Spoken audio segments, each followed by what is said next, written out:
teman-teman semua, perkenalkan nama saya Dinda Ayu Lestari, mahasiswa semester 5 Pendidikan Biologi Universitas Kairun Ternate. Pada video pembelajaran kali ini, saya akan membahas materi biologi, yaitu virus, ciri, dan peranan bagi kehidupan. Sebelum masuk ke materi, terlebih dahulu kita harus membahas kompetensi dasar, yaitu kompetensi dasar 3.3, yaitu menerapkan pemahaman tentang virus berkaitan dengan ciri, replikasi, dan peranan virus dalam aspek kesehatan masyarakat. Kompetensi dasar 4.3 yaitu menyajikan data tentang ciri, replikasi, dan peranan virus dalam aspek kesehatan. Tujuan pembelajaran materi virus kali ini, tujuan pembelajaran yang pertama menjelaskan sejarah penemuan virus. Tujuan pembelajaran yang kedua menjelaskan pengertian ciri dan struktur tubuh virus. Tujuan pembelajaran yang ketiga menjelaskan klasifikasi virus. Tujuan pembelajaran yang keempat menjelaskan proses replikasi virus. Tujuan pembelajaran yang kelima membahas terkait peranan virus bagi kehidupan. Nah, masuk ke pembahasan sejarah penemuan virus. Virus pertama kali ditemukan oleh seorang ilmuwan Jerman bernama Adolf Meyer pada tahun 1883. Meyer menyelidiki penyakit bintik kuning pada tanaman tembakau yang bersifat menular.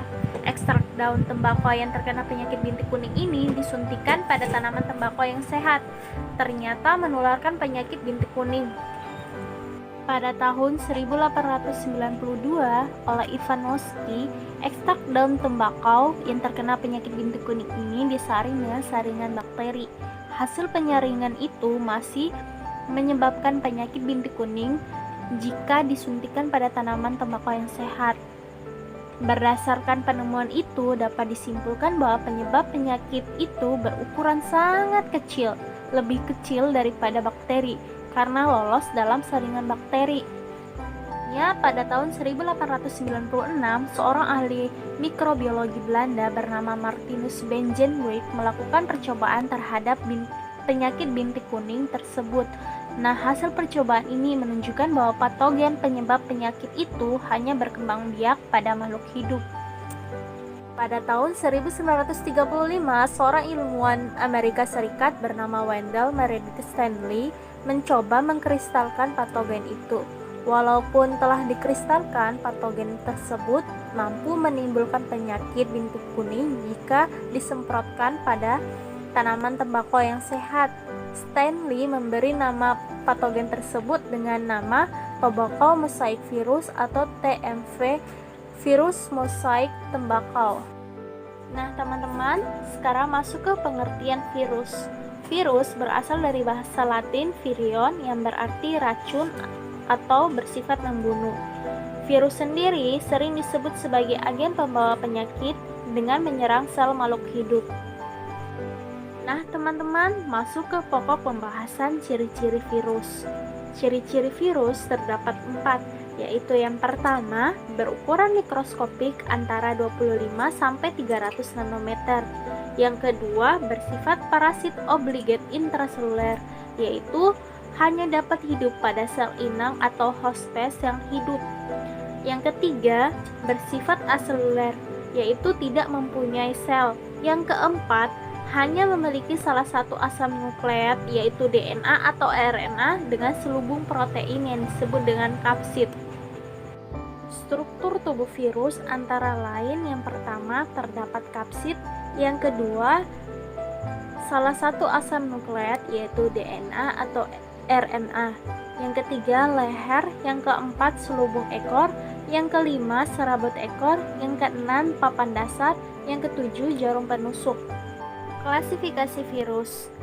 Klasifikasi virus dibedakan menjadi 5, yaitu yang pertama berdasarkan kandungan asam nukleatnya, yang kedua berdasarkan bentuk dasarnya, yang ketiga berdasarkan keberadaan selubung, yang keempat berdasarkan jumlah kapsomer, yang kelima berdasarkan keberadaan sel inang. Masuk ke pembahasan replikasi virus. Ada dua cara virus menginfeksi bakteri, yaitu secara litik dan lisogenik. Nah, Siklus litik ini dimulai dengan bakteriofag melekat pada bakteri. Fag DNA masuk ke dalam sel inang, DNA diuraikan, terbentuknya DNA fag baru menggunakan nukleotida milik DNA inang. Selanjutnya, sel inang melakukan transkripsi dan translasi DNA fag untuk menghasilkan protein fag. Yang kemudian perakitan fag baru selesai. Enzim fag ini menyebabkan sel pecah atau lisis. Fag baru dilepaskan untuk memulai siklus yang baru. Sementara siklus lisogenik dimulai dengan bakteriofag melekat pada bakteri. Yang kedua, fag masuk ke dalam sel inang. Selanjutnya, DNA fag bergabung dengan kromosom bakteri dan membentuk profag non-efektif. Yang selanjutnya juga, kromosom bereplikasi berlangsung selama beberapa kali pembelahan sel. Profag dapat keluar dari kromosom inang dan sel akan mengalami siklus litik. Peran virus bagi kehidupan.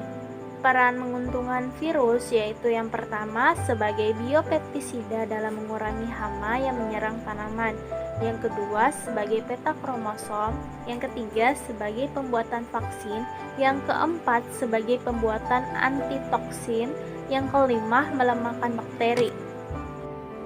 Sedangkan peran merugikan yaitu pada hakikatnya, virus paling banyak menyebabkan penyakit bagi manusia, tumbuhan, dan hewan.